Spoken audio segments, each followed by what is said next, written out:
বাবার ছবি।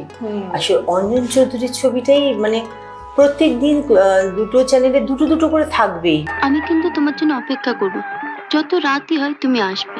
লক্ষ্মীটি। 90-এর দশকে বাংলা সিনেমার জনপ্রিয় অভিনেত্রীদের মধ্যে তিনি অন্যতম। তার ঝুলিতে রয়েছে মায়া মমতা, অভাগিনী, মেজ বউয়ের মতো হিট সিনেমা। সারা জীবন বাবার ছবিতেই হিরোইন হতে দেখা গেছে তাকে। বেশ কিছুটা সময় তিনি বিরতি নিয়েছিলেন, তারপর আবার ফিরে এসেছেন পর্দায়। তাকে দেখলে দর্শকের মন ভালো হয়ে যায়, তার কারণ তিনি বাংলা ইন্ডাস্ট্রির ভালো মেয়ে। বুঝতেই পারছেন কার কথা বলছি। আমি বলছি আমার আপনার সকলের প্রিয় অভিনেত্রী চুমকি চৌধুরীর কথা। আজ আড্ডা স্টেশনের আড্ডায় আমরা পেয়ে গেছি তাকে। তাহলে আর সময় নষ্ট করব না, চলুন আমার সঙ্গে তার সঙ্গে আড্ডা দিতে। আপনার সিনেমার যে গানগুলো রয়েছে প্রচন্ড হিট, আপনার ফেভারিট গান কোনটা? চোখের ভাষা যদি বুঝতে পারি। চোখের ভাষা যদি বুঝতে পারি। প্রথম দিনে খুব কঠিন সিন ছিল যে আমাকে কাঁদতে হবে। আচ্ছা। তা সেটাতে ন্যাচারালি আমি কিছুতেই পারছিলাম না। তারপর বাবার চর খেয়ে লাস্টে দিয়ে কান্নাটা এলো। মানে লোকের সামনে ঘরে ফ্লোরের মধ্যে বলতো, এই বলত তার কিছু হবে না। চেয়েছিলাম টিচার হতে। আচ্ছা। আর না হলে হচ্ছে যে ভালোভাবে বিয়ে দিয়ে দিন, খাবো দাবো। বড় যদি বলে 4 থেকে সূর্য, আমি সেটাকেই সূর্য বলবো। ওভাবে কথা বলো না। আমার মা বলেছিল তোমার মেয়েকে কেউ কোনোদিন কোনো ছবিতে নেবে না। দেখো এইটা যদি বলি তো সংসারও কি রাজনীতি হয় না বলো? আমাদের লোফার ছবি কাজ চলছে, হাট ভেঙে আমরা পড়ে গেলাম। তুমি এই জায়গায় যদি একটা বলো, আমি শুধু বলতাম যে যদি মানে ইন্ডাস্ট্রি তুমি বলো না তোমাকে নিয়ে কোনো কন্ট্রোভার্সি নেই, কিছু নেই, আমি উত্তম কুমারের সঙ্গে গিয়ে বোধহয় একটু প্রেম। দিদি একটা সময় তো আপনি একদম খ্যাতির মানে মধ্য গগনে যাকে বলে সেখানে ছিলেন, সেখান থেকে হঠাৎ করে বেরিয়ে এলেন, মানে খারাপ লাগেনি?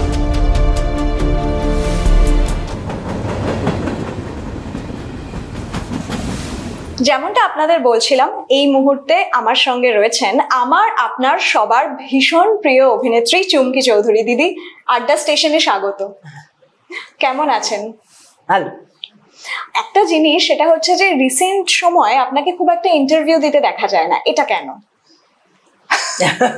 আমি যদি বলি ভালো লাগে না তাই তোমরা আমাকে মারবে, বলবে না যে এটা কি বলছে। আসলে আমার একটুখানি মানে কি বলবো, সবার আড়ালে থাকতে ভালো লাগে, ওটার জন্য। আচ্ছা, কিন্তু একটা সময় তো আপনি একেবারে খ্যাতির মধ্য গগনে ছিলেন।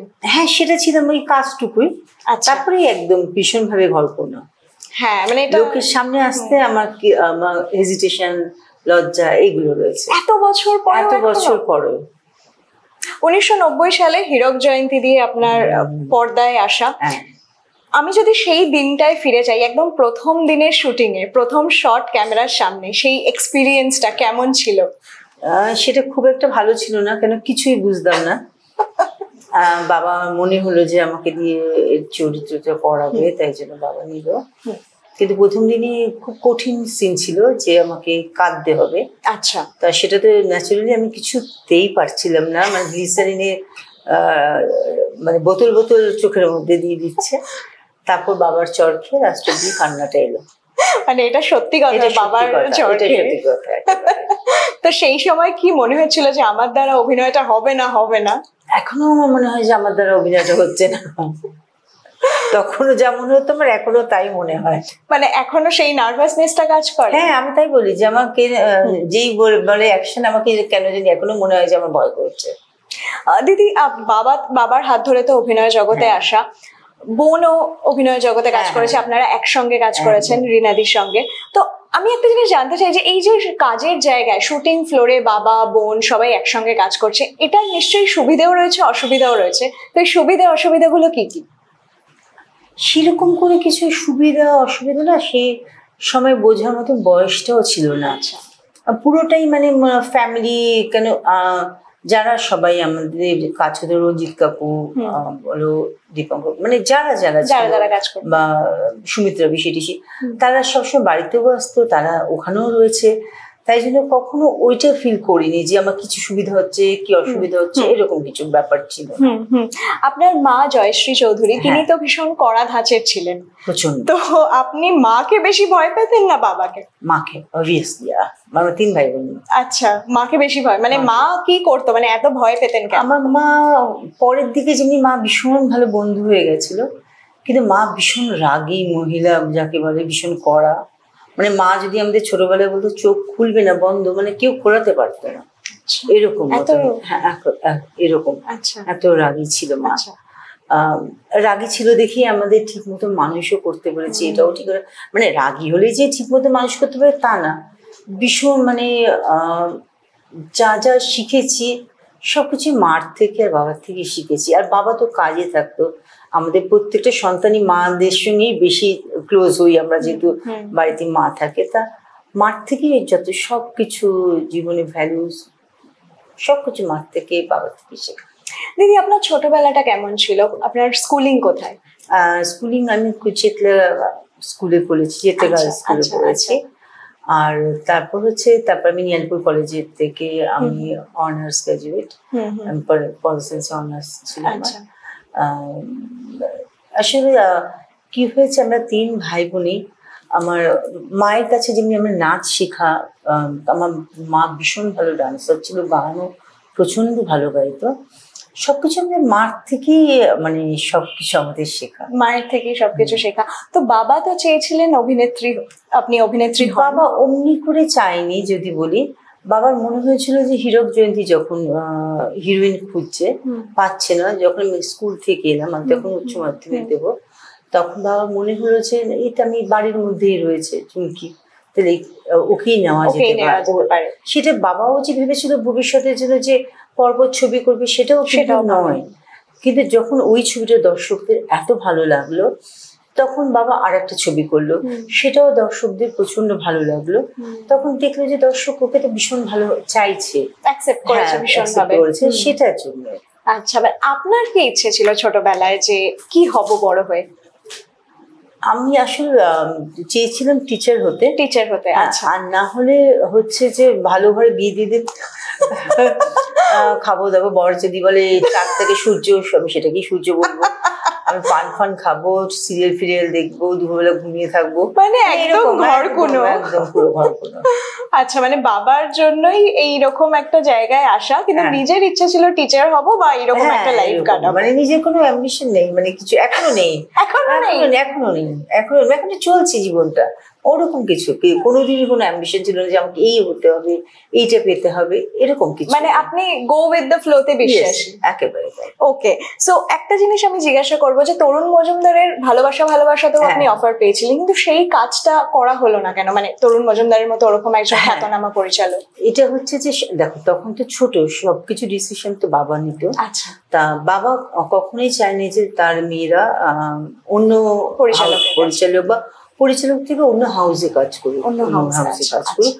ওই জন্যই আমরা সব, মানে বাবা যতদিন জীবিত ছিলাম না, কিন্তু বাবার হাউসেই কাজ করেছি, বাবার বাইরে গিয়ে কাজ করি। হ্যাঁ, এবং একটা সিনেমা ছিল তার মধ্যে যেটাই আপনি অন্য কাজ করেছিলেন পরিচালকের সঙ্গে, সেটা মহাসংগ্রাম বলে একটা সিনেমা, এবং সেখানে পরিচালককে বাবা বারবার করে ফোন করেছিলেন, জানিয়েছিল। আমার মা বলেছিল তোমার মেয়েকে কেউ কোনোদিন কোনো ছবিতে নেবে না। এটা কেন? মানে উনি, আমার বাবার মানে বাবা অনেক, ওরা এসে অনেক বাবাকে বলার পর বাবা রাজি হলো। আচ্ছা। তা আমাদের NT1-এ বাবার অফিস রুমে, NT1-এ বাবার সবকিছু, আমাদের শুটিং হতো NT1 স্টুডিওতে, আর মা যেত সঙ্গে সবসময়। এটা মানে হয়তো একটু 8টা হয়েছে রাতে, ওদের বারবার ডিরেক্টর আর প্রডিউসারকে বারবার, তখন তো মোবাইল ছিল না, অফিস রুমে ডাকছে ফোন করে, কখন ছাড়বি, আর কত দূর, আর কি বাকি আছে। আমার মা বলছে যা জ্বালিয়েছে তোর বাবা, কোনোদিন তোকে কেউ আর কোনোদিন দেবে না, ওরা বুঝতে পেরেছে। এটা তো হলো সত্যি। আপনার সেটাতে কি মতামত ছিল? আমার কিছুই না মতামত ছিল না, আমাকে করতে বলেছে, বাবা বলেছে মত দিয়েছে, আমি করেছি। আবার যে বলে কোনো ওরকম ব্যাপার মানে কোনো ওই রকম ব্যাপারটা ছিল না যে না ঠিক আছে আমি একটু কমফর্ট জোনের বাইরে গিয়ে করব, ওরকম ব্যাপার ছিল না, একেবারেই না। দিদি আপনি তো দীর্ঘ সময় একটা বিরতি নিয়েছিলেন এবং তারপর আবার কাজে ফিরে এসেছেন, তো অনেকটা সময় আপনি ইন্ডাস্ট্রিকে দেখেছেন, সেই সময়টা আর এই সময়টা কি কি ডিফারেন্স আছে বলে আপনার মনে হয়? কতটা বদলেছে ইন্ডাস্ট্রি? আসলে অনেক বদলেছে, মানে হ্যাঁ, মানে ফার্স্টে যদি বলি যে আমাদের আর্টিস্ট বলো, টেকনিশিয়ান, সবার সঙ্গে যে আন্তরিকতাটা ছিল সেটা তো মানে পুরো মিসিং একদম। এখন ভীষণ মানে কর্পোরেট অফিসের মতন কাজটা আমাদের, যাচ্ছি কাজ করছি, মানে কারোর সঙ্গে কারোর ওরকম ব্যাপার কিছু নেই, প্রাণের ব্যাপার কিছু নেই। আচ্ছা, আন্তরিকতা কিছুই নেই, কিছুই নেই। আপনি তো অনেক নিউ এজ অভিনেতা অভিনেত্রীদের সঙ্গে কাজ করেছেন, তাদের সাথে আপনি জেল করেন কি করে? তাদের সঙ্গে কিন্তু আমার খুবই বন্ধুত্ব বলবো, মানে তারা ছোট ছোট পুচি তাদের দুঃখের কথাও এসে বলে, মানে আমার বাচ্চাদের সঙ্গেও মিশতে ভালো লাগে। যে মাধবী পিসির সঙ্গে কাজ করছে, মাধবী পিসি এসেই বলবে যে যদি দেখে যে আমার হয়তো একটু পরে লেট করা আছে বা সেদিন আমি নেই, এসে বড় বৌমা নেই, মানে এসেই বলবে এরকম। আমার সবার সঙ্গে খুব ভালো মিশে যায়। দিদি এখন তো কাস্টিং হয় অনেক সময় ফলোয়ার্স দেখে, লাইকস দেখে, তো আপনার বিষয়টাতে কি মতামত? দেখো, ফলোয়ার্স দেখে হলে তো আমাকে কেউ নেবেই না, কেন বলো তো? ফার্স্ট কথা তো আমি সোশ্যাল মিডিয়া কোথাও নেই। হ্যাঁ, আমি নিউ এজদের কথা বলছি, তাদেরকে তাদের সময় কাস্টিংটা ওইভাবে করা হয়। সেটাতে কি বলবো, আমাকে তো আমার পুরনো কাজ দেখিয়ে নেয়। আপনাকে তো বটেই, মানে আপনার নামটা তো আছে। ওদের যে নেয় সবসময় যে ঠিক হয় তা নয়। আমি নাম বলছি না, ধর একটা সিরিয়ালের তার ফলোয়ার্স অনেক, সত্যি সত্যি তাকে নিয়ে আসলো, কিন্তু সে অভিনয়টা করতে পারলো না। এক্স্যাক্টলি, একদমই। দিদি একটা সময় তো বোনের সঙ্গে কাজ করেছেন, সেও ফাটিয়ে কাজ করেছে, মানে যদি বলো যে সত্যিকারের অভিনেত্রী, আমি ওকেই বলবো, নাম্বার দেবো আমার থেকে অনেক বেশি, কারণ ও সত্যি খুব ভালো কাজ করতো, কাজ করে। এখন তো ক্যামেরার পেছনে কাজ করছে, ছবি রিলিজ। এরকম কি কখনো হয়েছে যে আপনি বোনকে কম্পিটিটর মনে করেছেন? একেবারেই নয়, কেন আমি ওই যোগ্যই নই। একদম বিশ্বাস করি, মানে আমি যোগ্যই নেই। মানে ও এত ভালো অভিনেত্রী যে সেটা মানে যারা যারা আমার সঙ্গে তারা সবাই একমতই হবে। তো বোনের কোন সিনেমার কাজ আপনার সব থেকে বেশি ভালো লাগে? পূজা ছবিটাতে ভীষণ ভালো করেছে। মেজবউ তো যে ননদের রোলটা খুব দাপিয়ে কাজ করেছে, ও খুব ভালো কাজ করে। আপনার সিনেমাগুলো এখনো চ্যানেলে চলে এবং অনেক দর্শক আছেন যারা সেগুলো যতবার দেবে টিভিতে ততবার দেখবে। এটা এখানে একটু বলি যে শুধু আমার নয়, মানে বাবার ছবি, আসলে অঞ্জন চৌধুরীর ছবিটাই মানে প্রত্যেক দিন দুটো চ্যানেলে দুটো করে থাকবেই, সেখানেও আমার ছবি এসে যায়। আসলে বাবার ছবিটাই দর্শকদের একদম হৃদয়ে বসে রয়েছে। তো বাবা অঞ্জন চৌধুরী এবং পরিচালক অঞ্জন চৌধুরী, আপনার কাছে কে শ্রেষ্ঠ? অবভিয়াসলি বাবা। তাই বাড়িতে যখন কনভারসেশন হতো তখন কি শুটিং এর কাজ নিয়ে কোনো কথা হতো? খুব একটা না, আমাদের বাড়িটা না পুরো বাড়ি, মানে যেমনি সাধারণ মধ্যবিত্ত পরিবার, আমি তোমাকে বলবো যে একদম মধ্যবিত্ত পরিবারে যেমনি থাকে, মা বাবা বাচ্চাগুলো সে আসলাম স্কুল থেকে, তারপর রাত্রিবেলা বাবা ভীষণ টাইমলি সবকিছু 8টার মধ্যে খেয়ে নিত, তারপরে বসে সবাই মিলে গল্প করা, মানে একসঙ্গে খেতে হবে রাত্রিবেলা সবকিছু। মানে বাবার স্টুডিওটা ওখানেই ছাড়া, যে আর এইটা আমরাও ওইটাই পেয়েছি। মানে আমাকে এখনো ওরা বলে যে মানে প্যাক আপ হলো চুমকি দেওয়া নেই, মানে আমার মানে সেকেন্ডের মধ্যে আমি বেরিয়ে যাই। বাবাও তাই, মানে বাবা ভীষণ হোমসিক ছিল, মানে বাবার মানে 3 সন্তানের বউ, মানে বাবার সবকিছু পৃথিবী। এখনো সেই ভ্যালুস গুলো আপনার মধ্যে রয়েছে? এখনো কি এরকম মনে হয় যে প্যাক আপ বললো ডিরেক্টর আর আমি বাড়ি চলে যাব? একেবারে কারণ আমি এটা বলবো না যে দেখো অনেকের হয়তো ইন্ডাস্ট্রিতে বন্ধু হয় না, এরকম আমি কিছু বলি না, কেননা অনেকের ভালো বন্ধু আছে। আমি যেন এটা হয়তো মানে আমি চাইনি দেখে, মানে আমি চাই যে মেকআপ রুমে সবার সঙ্গে খুব ভালো সম্পর্ক থাক নিশ্চয়ই, কিন্তু যখন আমি বেরিয়ে গেলাম তখন আমার বাড়ি। আচ্ছা, আপনি তো রঞ্জিত মল্লিক, তাপস পাল, অভিষেক সবার সঙ্গেই কাজ করেছেন, ভালো বন্ধুত্ব কার সঙ্গে হয়েছিল? কারোর সঙ্গে না, বন্ধুত্ব কারোর সঙ্গে হয় না। ওরা মার সঙ্গে বসে গল্প করতো, বাবার সঙ্গে, তারপর মানে অন্য আর্টিস্টদের সঙ্গে। আমরা আমাদের মতন ঘুরে বেড়াতাম, বোন আমি এদিক ওদিক ঘুরছি টুরছি, মানে ওরকম আমার সঙ্গে ওরকম কারোর কিছু বন্ধুত্ব মানে ইন্ডাস্ট্রিতে কারোর সাথে বন্ধুত্ব না হয়নি? না না না। আর ইন্ডাস্ট্রির বাইরে? ইন্ডাস্ট্রির বাইরে সত্যি কথা বলতে আমার একটাই বান্ধবী, ওর নাম অর্পিতা, আমি ওকে মন বলে ডাকি, ও ইউএসএ তে থাকে। আমার মানে আমার তুমি জান প্রাণ যা কিছু বলো, মানে এতটাই মানে সত্যি আমি লাকি ব্লেসড যে এরকম একটা বান্ধবী পেয়েছি। আর আর ওর বড় হচ্ছে আমার মাসুদের দাদা, মানে সেও আমার কাছে একটা দেবতার মতন। ওদের হ্যাঁ সত্যি কথা ওরা আমার জীবনে রয়েছে দেখে। এটা কিন্তু খুব অবাক করা জিনিস দিদি, যে এত লোকের সাথে আপনি কাজ করেছেন, আপনি এত স্বনামধন্য একজন অভিনেত্রী, কিন্তু আপনার ইন্ডাস্ট্রিতে সেই রকম ভাবে বন্ধু হয়নি। আসলে আমার বন্ধু যদি তুমি বলো, আমার মা ছিল, আমাদের 3 মাস্কেটিয়ার্স বলতে, আমার বোন, মা আর আমি। তারপর তো 4 হয়ে গেল, কারণ বোনের বাচ্চাটা সেটা কুচকিটা আমাদের সঙ্গে ঘুরতো।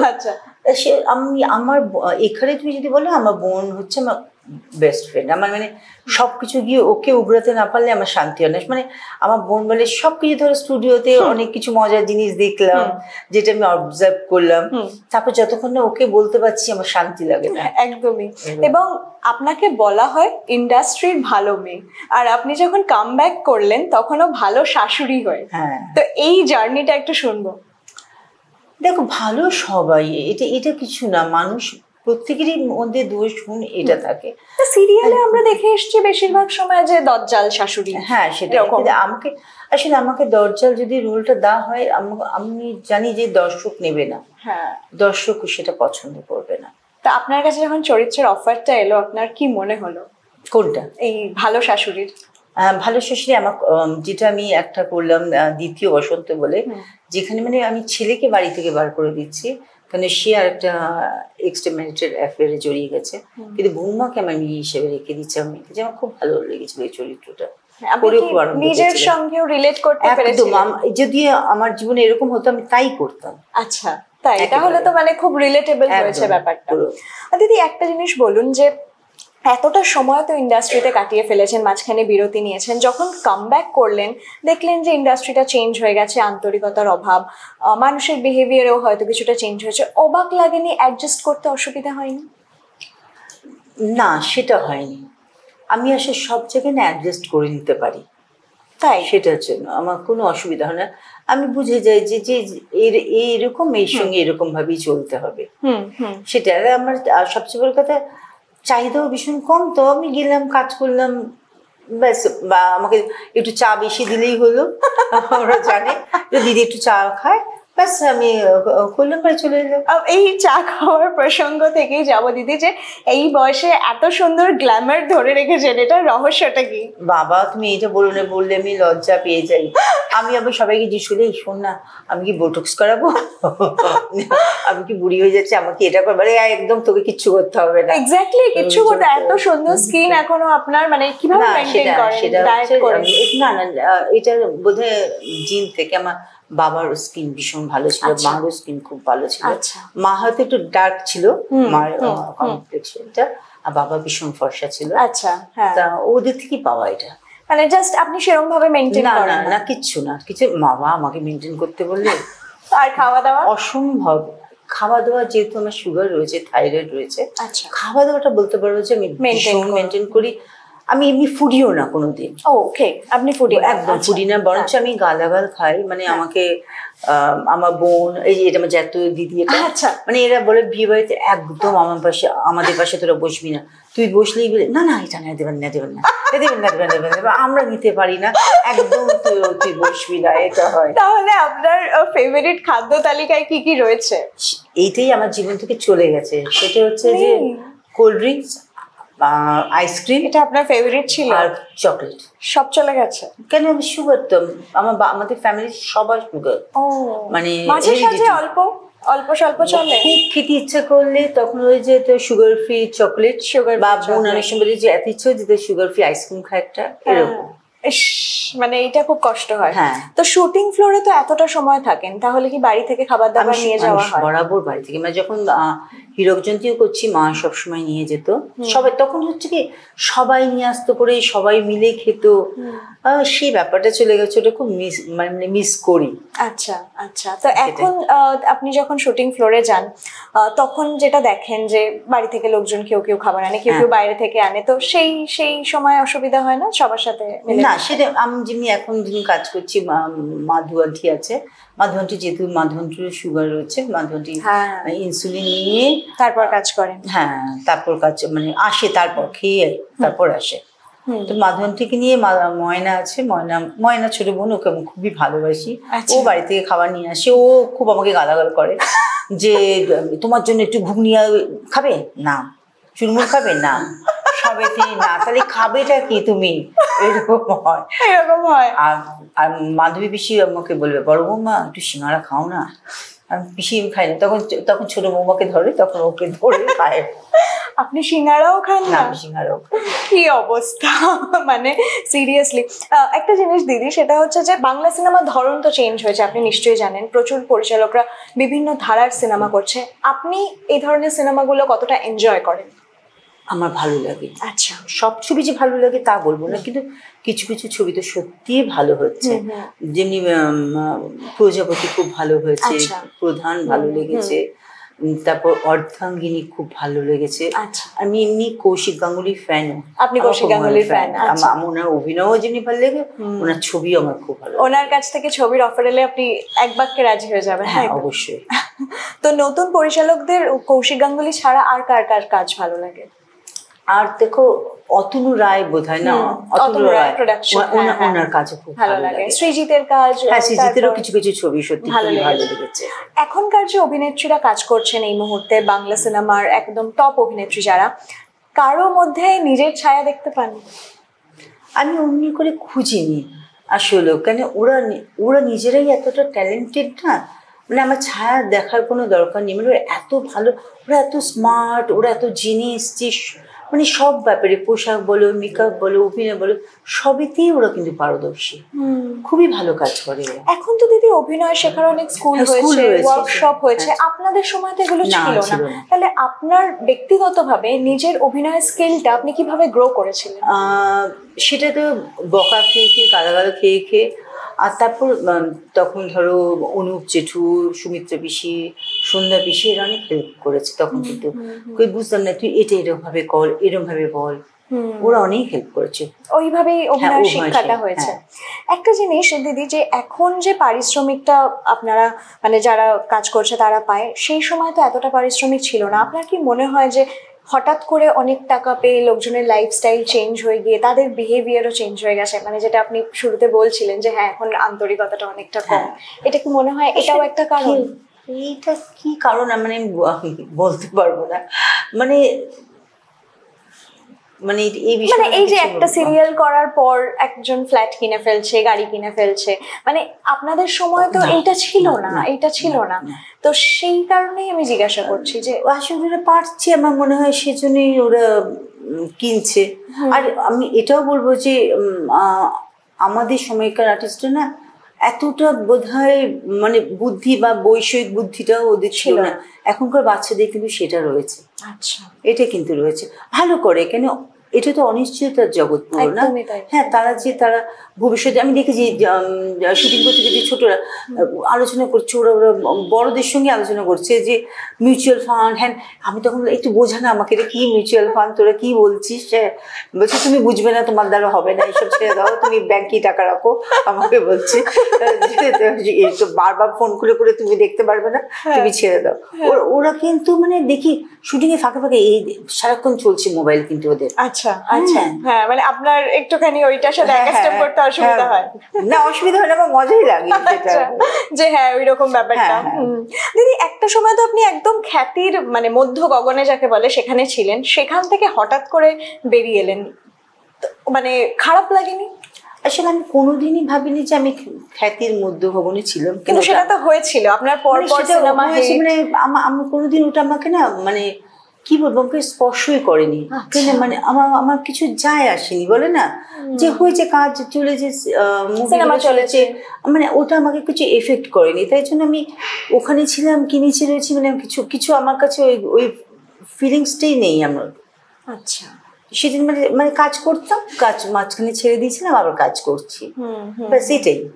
সেই সময়টা আর এই সময়টা আপনি কোন সময়টাকে বেশি এনজয় করছেন? আগের সময়টাই কি বেশি এনজয় করতেন কারণ ওখানে একটা লোকজন শেখাতো? আসলে আগের সময় এনজয় করতাম, সব থেকে বড় কারণ তো আমার বাবা ছিল তখন, না তার হাত ধরেই তো ইন্ডাস্ট্রিতে মানে স্টুডিওতে পা রাখা, সেটা তো সে অনেক স্মৃতি, অনেক কিছু, না সেটা তো থাক। বাবার সাথে কাজ করার কয়েকটা স্মৃতি শুনবো। একটা তো শুনলাম যে বাবার চড় খেয়ে কাঁদতে হয়েছিল। মানে আমরা তো বাঙাল, সত্যি কথা বলতে মানে লোকের সামনে ঘরে ফ্লোরের মধ্যে বলতো, এই বলত তার কিছু হবে না, মানে এই যে গরুটা, মানে মা বলতো যে মেয়ে বড় হয়েছে, তুমি সবার সামনে এরকম বলো না, মানে রেগে গিয়েছি, মানে নিজের মেয়ে পারছে না, এইটা হয়ে যেত। আবার বাবা আবার খুব সব আর্টিস্টকেই দেখেছি যে ভালো কাজ করলে ভীষণ অ্যাপ্রিসিয়েট করতো, আদর করে দিতে, এসে গাল ধরে, সেটা করতো। আচ্ছা, তো এনাদের সাথে কাজ করার একটু একটু স্মৃতি যদি একটু বলেন, রঞ্জিত মল্লিক, তাপস পাল, অভিষেক চট্টোপাধ্যায়। আসলে অভিষেক দা, তাপস দা এরা আমার কাছে সত্যিকারের দাদার মতন পুরো। আর রঞ্জিত কাকু তো বাবারই মতন, বাবার আমি সেকেন্ড ফাদারই বলি। আর সুমিত্রা পিসি, এরা সবে ভয় পেতাম হচ্ছে আমি সত্যি কথা উৎপল দত্তকে, কি মানে কিছু দেখলেই ভয় লাগতো। তো ফ্লোরে বসে ওনাকে একটা জিনিস শিখেছি, যে ফ্লোরে বসে উনি বই পড়তেন। তখনকার সময় লাইট হতো অনেকটা সময় নিয়ে, একটা শটের পর আবার লাইট হতো, সবাই না ফ্লোর ছেড়ে চলে যেত মেকআপ রুমে, কেউ গিয়ে এদিকে একটু গল্প করছে এসে। উনাকে কিন্তু দেখতাম যে কখনো ফ্লোর ছেড়ে যেতেন না, ওই চেয়ারে বসে বই পড়তেন। আর ওনার দিকে তাকালেই না এরকম ভুরু নাচাতেন, আমার ওটা প্রচন্ড ভয় লাগতো, আমি ওনার দিকে এরকম টেনে টেনে তাকাতাম, মানে ওনার দিকে তাকাতামই না। তবে আফসোস লাগে যে ধরো এত বড় বড় লেজেন্ডদের সঙ্গে কাজ করেছি, তারা যে ওই জায়গায়, সেই তখন বোঝার মতো বয়সটা ছিল না, থাকলে কত কিছু তাদের থেকে জানতে পারতাম, অনেক কিছু, অনেক গল্প। তবে এ করতো আমাদের মনে আছে একটু মজারই, সত্য বন্দ্যোপাধ্যায়, সত্য জেঠু, আমাদের লোফার ছবি কাজ চলছে, মানে একটা খাটের মধ্যে তখন সবাই মিলে আমরা সব আর্টিস্টরা বসে জেঠু সব নানান আগেকার গল্প বলছে, খাট ভেঙে আমরা পড়ে গেলাম গল্পে, অত আর্টিস্ট উঠেছে একটা খাটের মধ্যে, তারপর মানে সবাইকে টেনে টেনে তারপর তোলা। সত্যি খুব অনেক গল্প করতে আগেকার।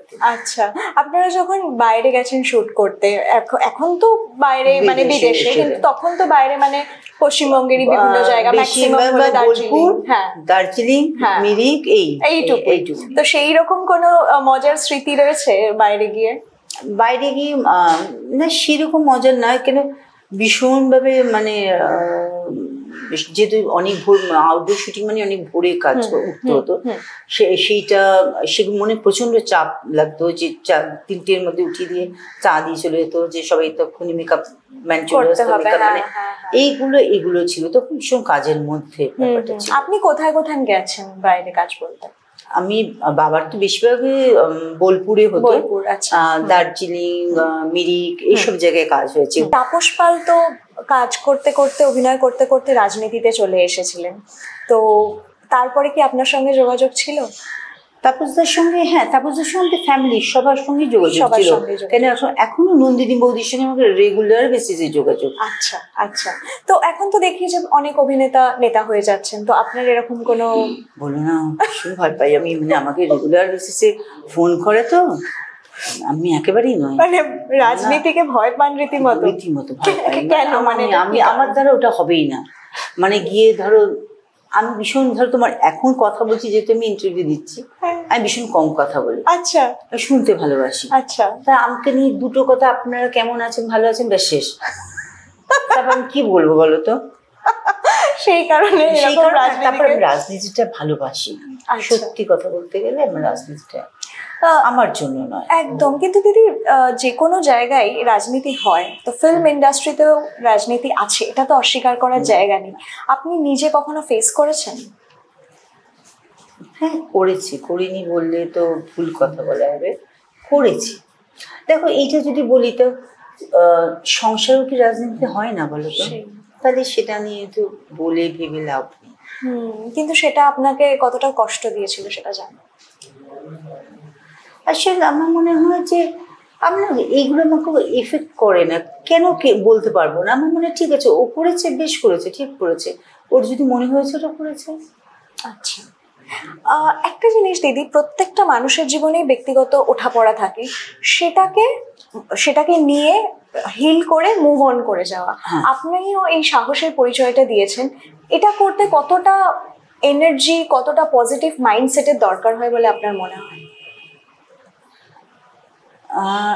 দেখো, জীবন তো থেমে থাকে না, সামনের দিকে এগোতেই হয় সেটা। আর সবচেয়ে বড় কথা যে তোমার নিজের কষ্টটা তুমি যতই অন্যের সঙ্গে ভাগ করো না কেন, নিজেরটা নিজেরই থাকে না, সেটা তুমি ভাগ করলেও কমে যায় না, হয় কমে যায় না। কিন্তু সেটাকে হিল করা, আপনি এই মোটিভেশনটা, আমার মোটিভেশনটা তুমি যদি বলো, আমার ফ্যামিলি, আমার বোন, আমার পেটস গুলো। আচ্ছা, কটা পেটস আছে আপনার? আমার 3টে আছে। 3টে? আচ্ছা, তার সঙ্গে একটা বিড়াল আছে। মানে ও পেটস, মানে ও সব, মানে ও সব থেকে দুষ্টু, কেন ও ভীষণ মারে, ওটার জন্যই ও ভীষণ চড় মারে সবাইকে। একটা জিনিস দিদি, যে আপনি যখন সিনেমা করছিলেন, আপনার পর সিনেমা হিট হচ্ছিল, তো এইটা কখনো মনে হয়েছে যে এই সিনেমাটা যদি হিট না হয় তাহলে আমার কি হবে? না, আসলে এই ভাবনাটা না, সত্যি কথা পুরোটাই বাবার ছিল, যে মানে এই ছবিটা যদি হিট না হয় কি হবে। আমি না ওই ভাবনাগুলোই আসতো না আমাদের। হচ্ছে যে বাবা বলতো ওই দিন শুটিং আছে, ওই দিন চলে যাবে, ওই সময় এইটা কল টাইম, চলে গেলাম, কাজ করলাম, বাড়ি চলে এলাম। মানে বিজনেস কি হলো, কি হিট হলো, কি ফ্লপ হলো, কিছুটা মানে মাথায় ঘামাতেন না? একেবারেই নয়। একদম। দিদি, সেই সময় যে অভিনেত্রীরা দাপিয়ে কাজ করছিলেন, তার মধ্যে দেবশ্রীদি আছে, শতাব্দীদি আছে, তাদের সঙ্গে আপনার কেমন সম্পর্ক? খুব ভালো সম্পর্ক। আচ্ছা, সেই সময় কম্পিটিশন কতটা ছিল?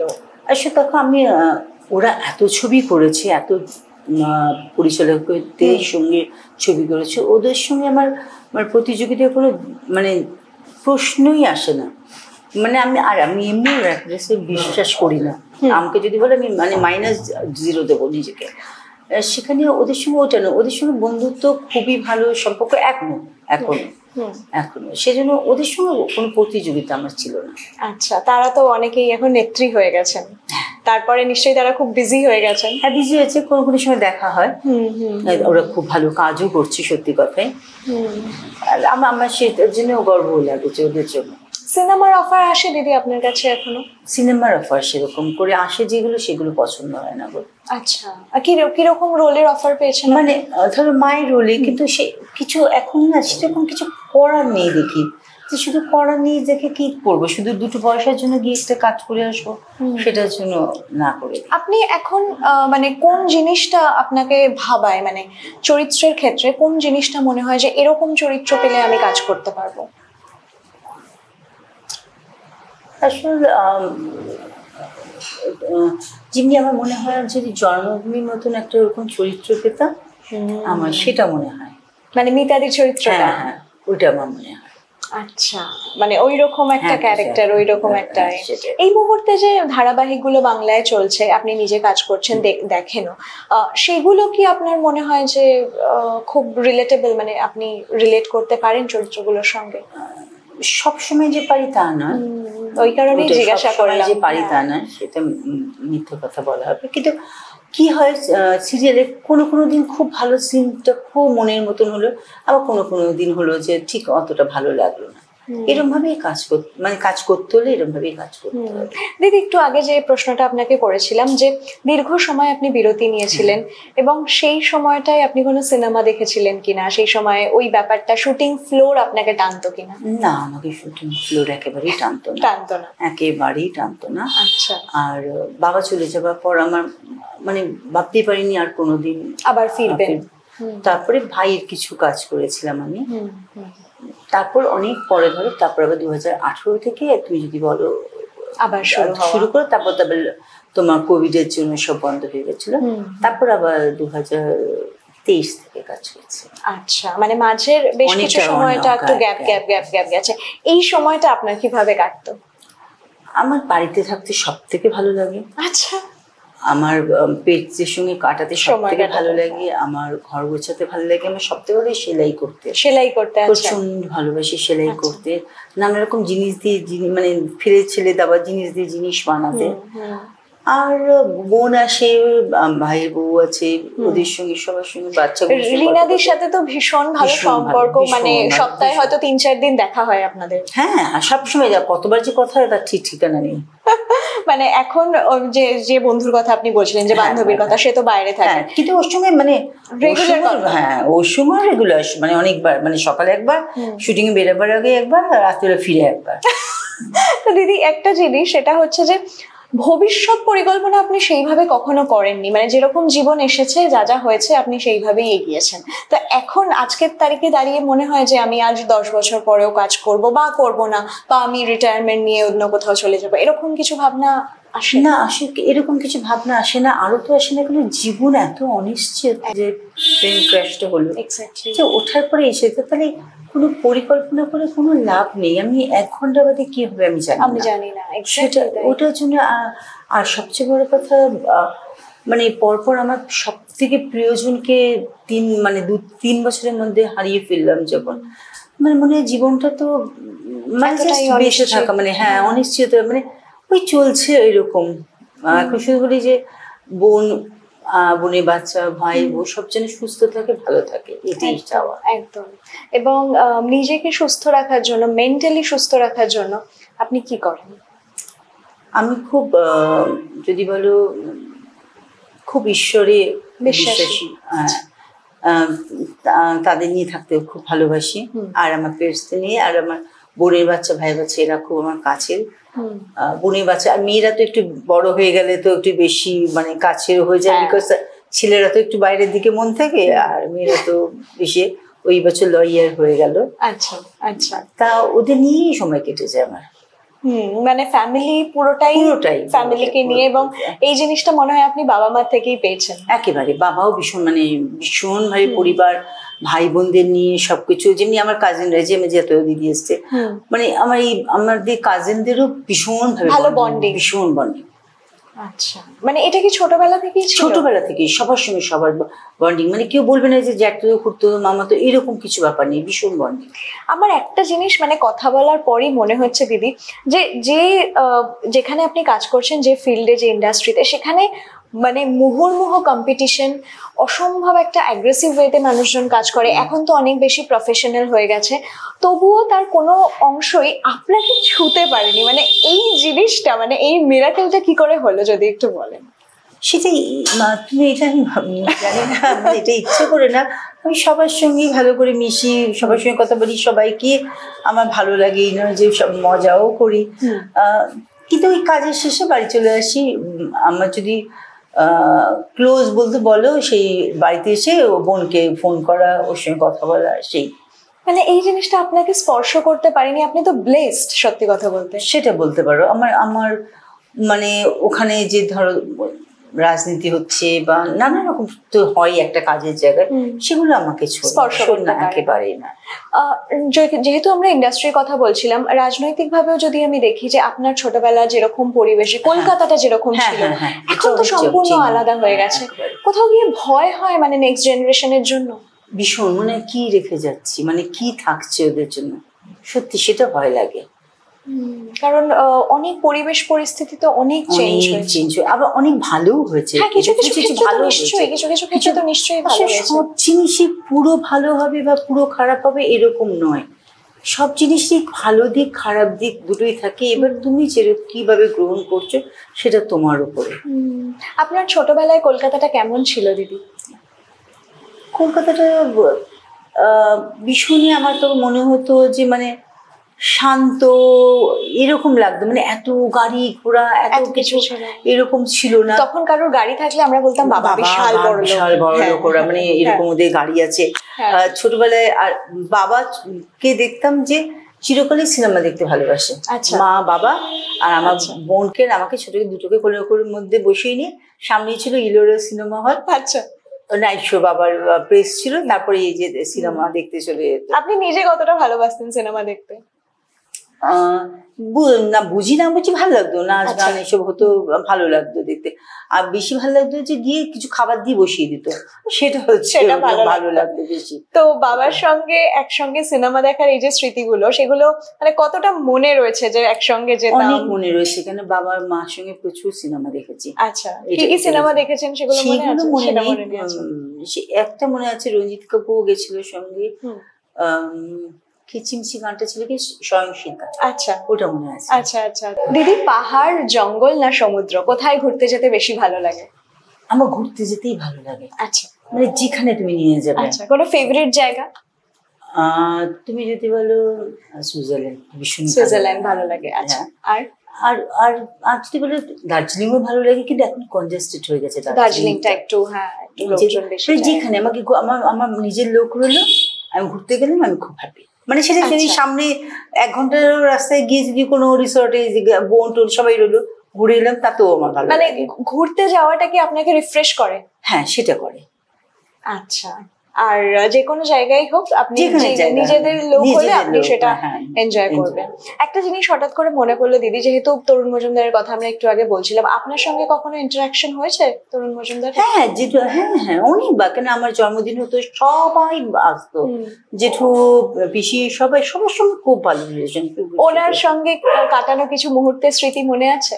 সেরকম নেই, কেন বাড়িতে আসতো, প্রণাম করে হয়তো আমি চলে গেলাম এদিকে, বাবার সঙ্গে গল্প করলো, সবকিছু। আচ্ছা সেরকম কিছু নেই, আচ্ছা, কিন্তু সবার সঙ্গে গল্প হতো, হ্যাঁ, মজা হতো।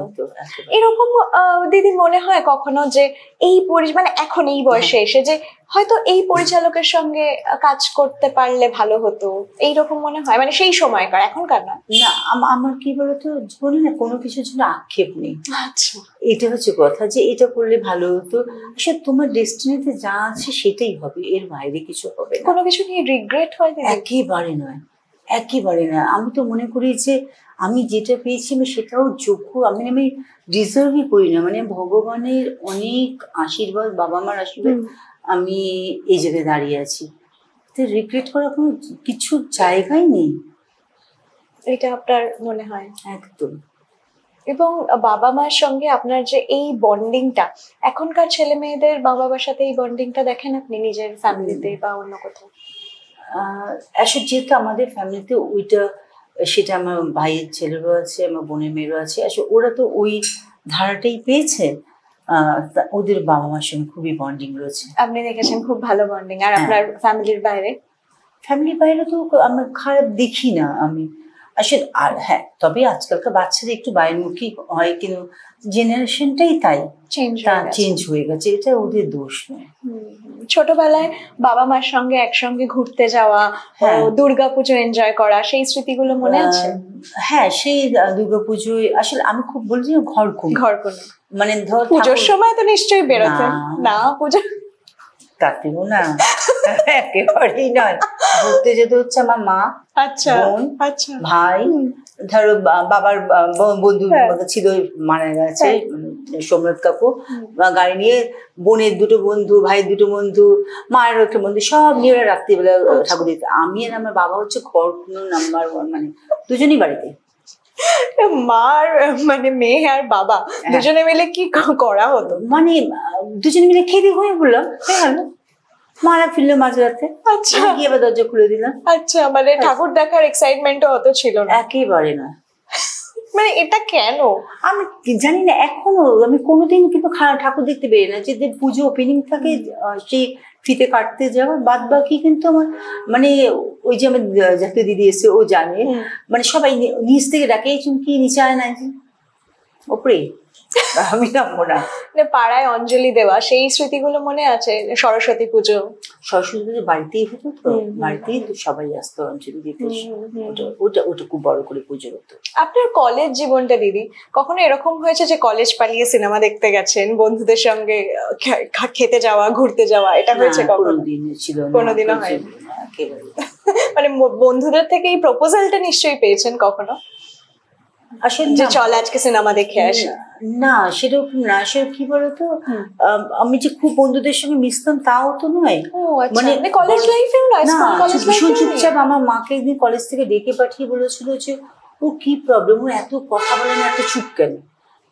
হ্যাঁ, মা বলেছিল ভীষণই চুপ, ভীষণই কথা কম বলে, বলে সবাই ই করছে, ও চুপচাপ বসে থাকে, ওকে প্রশ্ন করলে উত্তর দেয় না, চুপ। মানে এই ছোটবেলা থেকেই তো আপনি ভীষণই ইন্ট্রোভার্ট তাহলে। ভীষণ। তাহলে মানে যখন মন খারাপ হয় দিদি, সেই সময়টা কি করেন? মানে কাউকে গিয়ে বলা, নিজেকে এক্সপ্রেস করা? যদি বলো সেটা হয়তো কিছুটা আমার বান্ধবী যে অর্পিতা, ওকেই হয়তো আমি কিছুটা বলি, ওকে, মানে যতটুকু মন খারাপ মানে মানে ওর কাছে আমি খোলা বইয়ের মতন বলে না, সেটাই, মানে আমার যা কিছু সব ওর কাছে। মানে জীবনের যত সিক্রেট বা যত মন খারাপ। সিক্রেট নেই, এটা হচ্ছে কথা, আমার কিছু সিক্রেট নেই, আমি সবই মানে কিছু নিয়ে লুকিয়ে রাখার মধ্যে। দুঃখটা হয়তো কাউর ব্যবহারে বা কোনো সময় পায় না মানে, সেটা হয়তো ওকে শেয়ার করলাম, সেইটুকুনি। এবং মানে ওই বন্ধুই হচ্ছে মলম দুঃখের, তাই তো এটা বলা যায়। এতটা সময় পেরিয়ে এসে দিদি জীবনের দিকে যখন ফিরে তাকান, তখন কি মনে হয় যে জীবনটা ভীষণ ভালো কাটিয়েছি, মানুষের ভালোবাসা পেয়েছি, এত খ্যাতি পেয়েছি? অবশ্যই, মানে আমি তোমাকে বললাম না যে মানে আমি ভাবি যে মানে ভগবান কতটা আশীর্বাদ আমার মাথার উপর দিয়েছেন, যে তার জন্য যে আমার মতন আর্টিস্ট মানে হাজারটা ঘুরে বেড়াচ্ছে ইন্ডাস্ট্রিতে, মানে রয়েছে, মানে আমি ওই জায়গাটা ডিজার্ভই করি না, আমি সেই জায়গায় এই জায়গায় আজকে দাঁড়িয়েছি সেভাবে বাবা মার আশীর্বাদ, ভগবানের আশীর্বাদ ছাড়া কিছু নেই, মানে পেছন দিকে তাকিয়ে ভাবি যে এইগুলো আমি পেয়েছি, আমি পাওয়ার যোগ্যই নই। একটা জিনিস দিদি আপনার সঙ্গে কথা বলার পর মনে হচ্ছে, মানে এটা তো শুনতামই যে দিদি ভীষণ ডাউন টু আর্থ, মানে আজকে কথা বলার পর মনে হলো যে সত্যি মানে এরকম ডাউন টু আর্থ একজন মানুষের সাথে কথা বলছি। এইরকম সত্যি কথা বলতে আমি একটা ভাষা হারিয়ে ফেলছি যে এইটাকেও আপনি কি ফ্যামিলির থেকেই পেয়েছেন, যে এতটা নমনীয়, এতটা শান্ত, এতটা মানে এইরকম কোনো কিছুই স্পর্শ করছে না, সেইভাবে দুঃখ, সেইভাবে খ্যাতি কোনোটাই সেইভাবে স্পর্শ করতে পারছে না, কিন্তু শুধুমাত্র মানুষের ভালোবাসা, মানুষের প্রতি বিশ্বাস, সেটা নিয়ে আপনি পথ চলছেন। ভাবে মানুষের প্রতি বিশ্বাস, মানে আমি ঠকি তবুও আমি বলবো যে আমি মানুষের প্রতি বিশ্বাস হারাই না। আর না, এইগুলো তুমি যদি বলো আমার বাবা মাকে দেখো শেখা, আমার বাবাকে দেখেছি যে একজন ড্রেসারকেও পায়ে হাত দিয়ে প্রণাম করতে। আমার বাবা বলতো যে যার কাছে তোমার মনে হবে মাথা নিচু করতে, তোমার মন চাইবে তখনই মাথা নিচু করবে, এইগুলো বাবা থেকে দেখা। আর আমার বাবাও কিন্তু ভীষণ যে অঞ্জন চৌধুরী, কিন্তু তুমি যদি মানুষটাকে বাড়িতে দেখো তুমি একদম ভাববেই না যে সেই মানুষটা একেবারে ঘরোয়া সাদা শীতে, একেবারে কোনো বাবাকেও কিন্তু ওই বাইরের যে সে একটা ইন্ডাস্ট্রি কিন্তু কোনো স্পর্শই করেনি কখনো। বাবা অফ টাইমে যখন বাড়িতে থাকতেন তার সময় কিভাবে কাটতো, আপনি মেয়ে হিসাবে কি কি দেখেছেন? বাবা টিভিতে খবর দেখতো, খেলা দেখতে ভীষণ ভালো, ফুটবল। আর সেটা নিয়ে রঞ্জিতবাবুর সঙ্গে ভীষণ লাগতো, মানে রঞ্জিতবাবু হচ্ছে মোহনবাগান, বাবা হচ্ছে ইস্ট বেঙ্গল। আচ্ছা, এইটা মানে এই যদি গোল দিত তাহলে হতো, এই যে পাঠিয়ে দিচ্ছি ইলিশ আর পাঠিয়ে চিংড়ি, এটা খুব আচ্ছা, মানে খুব সিরিয়াস খেলার ব্যাপারে খুব। আর বাবা কার সিনেমা ফলো করতেন?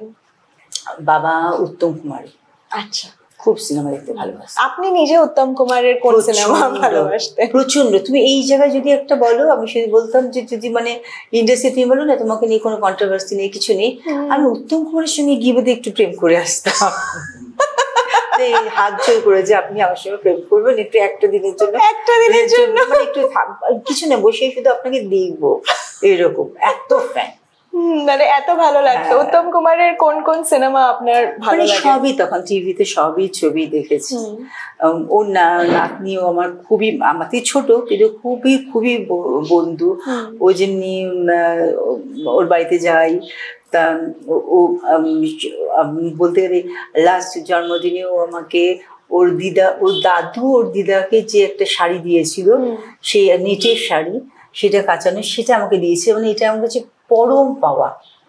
বলছে চুমকি তুমি এত ফ্যান, এটা দাদু দিদাকে দিয়েছিল, তারপর দিদার শাড়িগুলো নষ্ট হয়ে গেছে, ওই দিয়ে ব্যাগ বানিয়েছে, সেই ব্যাগ দিয়েছে, মানে এইগুলো মনে হচ্ছে মানে হিরে দামি সবকিছুর থেকে মানে অনেক এগুলো মানে বোঝে মানে কি যত্ন করে রেখে দিয়েছে। যেহেতু উত্তম কুমারের প্রসঙ্গ উঠলো, সেহেতু আমি আরেকজনের কথা বলবো, সৌমিত্র চট্টোপাধ্যায়।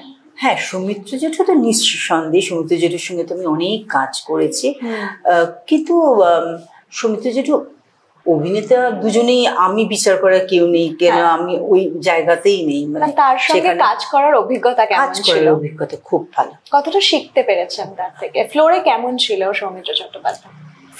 ফ্লোরেতে না সৌমিত্র খুব চুপচাপ থাকতো। আচ্ছা, খুব চুপচাপ থাকতো সৌমিত্র। যেমনি ধরো এগিয়ে গিয়ে ধরো অনিল জেঠু বলো বা অনুপ জেঠু বা রবি জেঠু, এরা যেমনি বলতো যে এটা এরকম না, ওটা ওরকম, ওরকম। আমি ভীষণ চোখে পাতা ফেলতাম। আচ্ছা, তখন আমাকে বলেছিল যে অনুপ জেঠু যে তুই দেখ, তখন তো মনিটর ছিল না, কিছু দেখা যেত না, বললো যে দেখ অত বড় স্ক্রিনে তুই যদি চোখে পাতাটা এরকম বারবার করছে তো কত খারাপ লাগবে দেখতে, ওটা একটু দেখ। কিন্তু সৌমিত্র যেটু কি করতো, কোনোদিন ওইটা ছিল না যে গিয়ে ধরো বলে দিয়েছে এটা একটু, সে হয়তো এক একজনের এক একটা মানুষের ক্যারেক্টার থাকে, সে ভাবতো যে ওর মতনই করছে, আমার কিছু বলার দরকার নেই। আমাদের একটা ইন্টারভিউতে লোকেশ দা একবার বলেছিলেন যে অঞ্জন চৌধুরী ছাড়া আমি বিগ জিরো। আপনি কি বলবেন সেটা নিয়ে? এই বিষয় নিয়ে আমি কিছুই বলবো না। আচ্ছা, ঠিক আছে দিদি। আরেকটা জিনিস, সেটা হচ্ছে আপনার সিনেমার যে গানগুলো রয়েছে প্রচন্ড হিট, আপনার ফেভারিট গান কোনটা? চোখের ভাষা যদি বুঝতে পারি, এটা তোমার মনের মতন করে আমায় তুমি সাজিয়ে দাও। আচ্ছা, অনেক গান আছে, সব মনে পড়ে না। সেই গানগুলো যখন রেডিওতে বা অন্য কোথাও শোনেন, রেডিওতে হয়তো অতটা শোনা যায় না, বরঞ্চ এই গানগুলো আমাকে ফাংশনে গিয়ে গাইতে হয়। আচ্ছা, তাহলে আমাদের দর্শকদেরও আপনি বঞ্চিত করবেন। শোনো, আমি বাথরুম সিঙ্গারও নই, মানে এরকম অবস্থা, মানে বাধ্য হয়ে, মানে মানে পয়সা নিয়ে এসছো তুমি দাঁড়িয়ে থাকবে এমনি, সেটা তো হয় না, তখন শিখতে হয়েছে দু লাইন। আমরা দু লাইন একটু শুনি। না গো, ওই ক্যামেরাটা ছুঁড়ে মারবে, ওই ক্যামেরাটা আমাকে ছুঁড়ে মারবে, আমি এটার মধ্যে নেই। গান গাইতে কি ভালো লাগে না? না, ওটা তো বাধ্য হই, শুনতে ভালো লাগে, প্রচন্ড ভালো লাগে। ইদানিং কোন শিল্পীর গান আপনার শুনতে ভালো লাগে? এরকম কোন শিল্পী রয়েছেন? আমার নচিকেতার গান খুব ভালো লাগে, ইমনের গান খুব ভালো লাগে, অনেকেই আছে যাদের গান আমার খুব ভালো লাগে। আর পুরোনো দিনের গান তো শুনতে খুব ভালোবাসি। পুরোনো দিনের গান খুব শুনতে ভালোবাসেন। আপনার যদি ফেভারিট সিনেমা বলা হয় দিদি, এখনকার এবং পুরোনো দিনের মিলিয়ে, তাহলে প্রথম 5টা কোন সিনেমা হবে? আমার এখনকার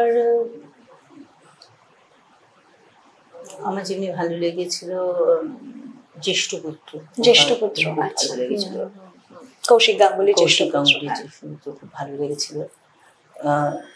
এই ছবিটা আমার, যিনি বোম্বা দেখে, ওই ছবিটা আমার খুব ভালো লেগেছে। অটোগ্রাফ ভালো লেগেছে, ছবিটাও খুব ভালো লেগেছিল। আর পুরোনো ছবি তুমি আমার মেরা নাম জোকার ছবিটা, ভীষণ আমার পছন্দের ছবি। অনেক ছবি আছে, মানে কত নাম করে ভুলেও যাই, যে অনেক ছবি আছে। যে দিদি, এরকম কোনো শখ আছে আপনার যেটা আপনি বলছেন সেলাই করতে খুব ভালো লাগে, ঘর সাজাতে ভালো লাগে, তো এরকম কোনো শখ আছে যেটা পরবর্তী সময়ের জন্য আপনি তুলে রেখেছেন যে হ্যাঁ, সেটা পরে যখন আমার কাজ থাকবে না, আমি যখন অনেকটা সময় বাড়িতে থাকবো, সেই সময় আমি সেটাকে পার্সিউ করব? শখ বলবো না, মানে এটা আমার মানে করবোই। সেটা হচ্ছে আমি যিনি ধরুন 4 বছর হলো আমি ছেড়ে দিচ্ছি, আমি ভেজিটেরিয়ান হয়ে গেছি। আমি প্রচন্ড অ্যানিমেল লাভার, আমি ওদের হয়ে কাজ করি। আমি রেগুলার বেসিসে ওদের টাকা পাঠানো, ওদের খাবারের টাকা পাঠানো, এটা বোধহয় অনেকেই জানে সেটা আমি করি। যেমনি একজন বলেছে যে জমি দেবে, দেখ সেটাকে, দেখ বাঁকড়াটা দিবে, সেটা ঘিরে আমি চাই যে ওদের জন্য অনেকটা কিছু করে যাওয়া। এইটা আমার জীবনের একটা, এইটাই আমি বলতে পারো, এটা একটা ভীষণ ভীষণ। আপনার সাথে কথা বলতে দিদি এত ভালো লাগলো, তার কারণ হচ্ছে আমরা যখন ইন্ডাস্ট্রির কারোর সাথে কথা বলি, শুটিং ফ্লোর, অভিনেতা অভিনেত্রী হিসাবে তাদের কাজের কথা সবসময়, কিন্তু আপনার সঙ্গে কথা বলে মনে হলো যে হ্যাঁ, বাড়ির মানুষটা ঠিক কিরকম, যে শুটিং ফ্লোরের বাইরে এসে একটা মানুষ কিরকম, তার কি ভালো লাগে, সমস্তটা নিয়ে কথা বলতে পারলাম। থ্যাংক ইউ সো মাচ দিদি, খুব ভালো, তোমার সঙ্গে কথা বলেও খুব ভালো লাগলো। এবং একটা জিনিস, অভিনেতা অভিনেত্রীরা এই মুহূর্তে যারা কাজ করছেন, আপনি তো বললেন যে তারা ভীষণ স্কিলফুল, সমস্তটাই শিখে আসছে, যে এখনকার জেনারেশন মোবাইল ফোনে অনেকটা সময় কাটাচ্ছে। এটা 100 বার, মানে 200 বার, মানে সত্যি। কেন একটা শর্ট দিয়ে ওরা মোবাইলে চলে যায়।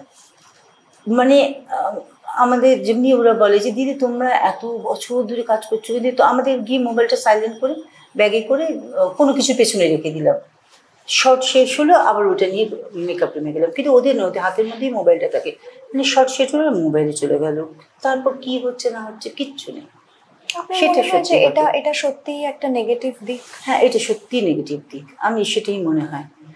কেন ওইটা যখন রয়েছে, যখন মেকআপ রুমে গিয়ে তখন দেখো না, কিন্তু ওদের ওদের ওদের এটা না যেগুলো যে শর্টের, হ্যাঁ বলো কি সব, তারপরে ভুল করছে, কিন্তু আবার ভুলও করছে। আমি তো দেখি অনেক জায়গায় কাজ করতে গিয়ে ভুলও করছে, কারণ তারা তো স্ক্রিপ্টটা দেখছে না, স্ক্রিপ্টটা তো পাশে রেখে দিয়েছে, ইয়ে তো মোবাইলে ডুবে রয়েছে। থ্যাংক ইউ সো মাচ দিদি, থ্যাংক ইউ আমাদের সময় দেওয়ার জন্য। না বস, আমার খুব ভালো সময়টা কাটলো। Thank you so much. আর আপনাদেরও নিশ্চয়ই ভীষণ ভালো লাগলো এমন একজন অভিনেত্রীর জীবনের কথা জেনে, তার সম্পর্কে জেনে, যিনি আপনার ভীষণ ফেভারিট এবং যার সিনেমা আমরা খুব ছোটবেলা থেকে দেখে এসেছি, তাকে ভালোবেসে এসেছি, এবং পর্দায় এলেই তো আপনার মন ভালো হয়ে যেত তাকে দেখে। আমারও ইন্টারভিউ নেওয়ার পর মনটা ভীষণ ভালো হয়ে গেল, খুব শান্ত হয়ে গেল, ভীষণ রিফ্রেশড ফিল করছি। আর এরকমই আরো আড্ডা, ইন্টারভিউস দেখার জন্য চোখ রাখুন আড্ডা স্টেশনে। হ্যাঁ, সবাই প্লিজ দেখবেন আড্ডা স্টেশন। থ্যাংক ইউ দিদি, থ্যাংক ইউ সো মাচ।